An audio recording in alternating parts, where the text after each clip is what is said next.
این توی حاله؟ تو که منو متعجب کردی؟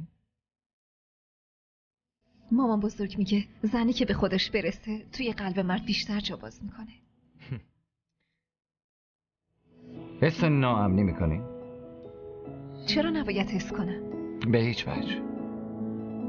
چون از کسی که خوشت بیاد همه جوره اونو دوست داری و اونی که خوشت نیاد حتی اگه روی پیشونیش ماه هم باشه بازم هیچ فرقی نمیکنه.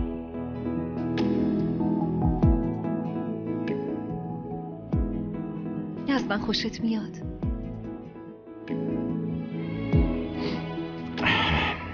مردم راست میگن. عشق به ابراز کردن نیاز داره، درست همونجوری که تشنه به آب و چشم به منظره نیاز داره. روز به روشنی، ترسو به شجاعت و احمقم به عقل. حال رفتارهای تو خیلی منو نگران میکنه، اما امروز واقعا متعجبم کردی. یه چیز متفاوته، جدیده. بریم. یه چیزی بگم؟ علش کن. چیه بگو. نه راستش میخواستم بگم که با مامان روبرو نشو، اما میدونی چیه؟ حرف بزن با هر آدمی که بهت ناحقی میکنه، روبرو شو و حرف بزن. برای حق خودت بجنگ با تمام وجود.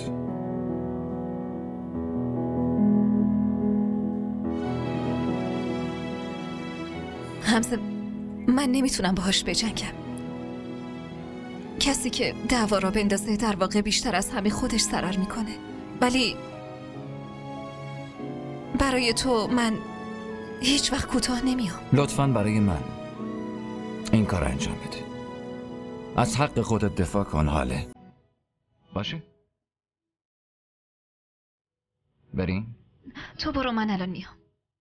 مطمئنی؟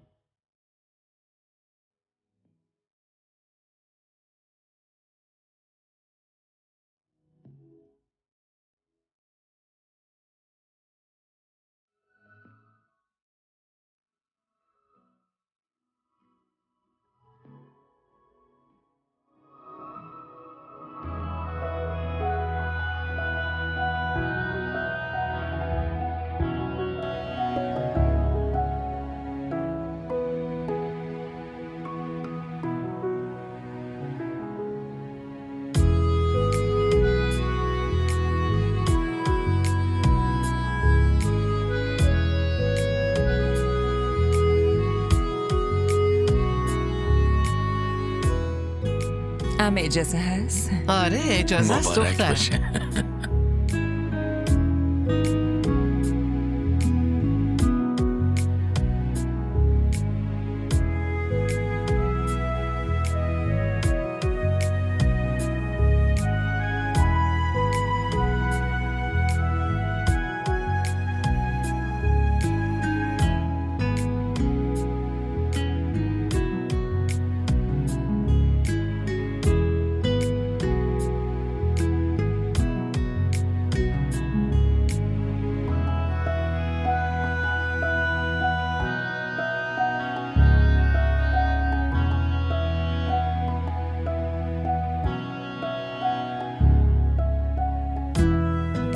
جلیل داداش مبارک باشه.